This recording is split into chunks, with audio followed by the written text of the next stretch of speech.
बंदुकीचा धाक दाखवून सुवर्णकाराला लुटणाऱ्या 2 चोरट्यांना अमरावती गुन्हे शाखेच्या पथकाने बेड्या ठोकल्या.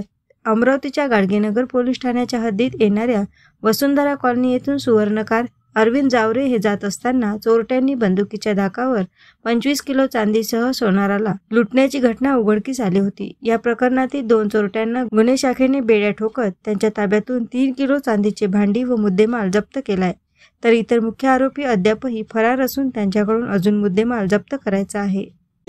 गाडगेनगर हद्दीमध्ये जावरे ज्वेलर्सच्या मालक आणि त्यांचे वडील जे त्यांच्यावर जो दरोड्याचा घटना झाला होता, ज्याच्यामध्ये फिर्यादी मोटरसायकलवर जात होते आणि त्यांना अचानक येऊन 4 लोकांनी मारहाण केली आणि त्यांची जवळची बॅग हिसकावून पळून गेले होते. आणि त्या घटनेमध्ये वापरलेली मोटरसायकल आणि जी 4 व्हीलर गाडी होती त्या गाडीचा ट्रेस करून आमच्या क्राईम ब्रँचच्या टीम्सनी त्याचा मागोवा, त्याच्या जो काही CCTV फुटेजेस मिळाले वेगवेगळ्या ठिकाणी वेगवेगळ्या शहरात, त्याचा सर्वांचा अभ्यास करून नागपूर शहरातील मानकापूर भागात 2 आरोपी त्यांना ट्रेस केले आणि त्यांना अरेस्ट केल्यानंतर त्यांच्या घरझडतीमध्ये जे आहे चोरीचं सामान सर्व मिळालेलं आहे, ते रिकव्हरी करण्याची कारवाईसुद्धा झालेली आहे. आणि त्यासोबतच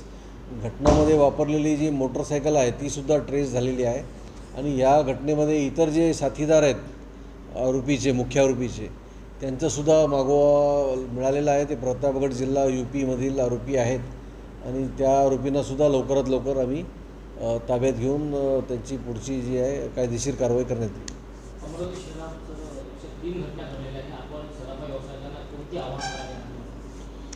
सराफा व्यवसाय व सुवर्णकार व्यावसायिकांना मीटिंग घेऊन सूचना देण्यात आलेल्या आहेत.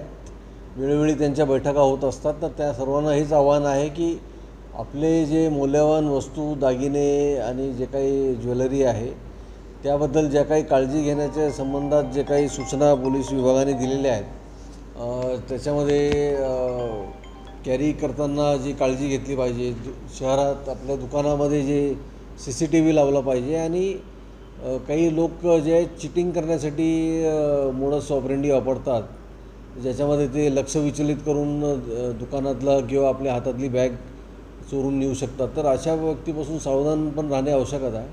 तर ज्या वेळेस आपण मौल्यवान वस्तू कॅरी करतात त्यावेळेस सतर्क राहणे, सावधान राहणे हे फार आवश्यक आहे.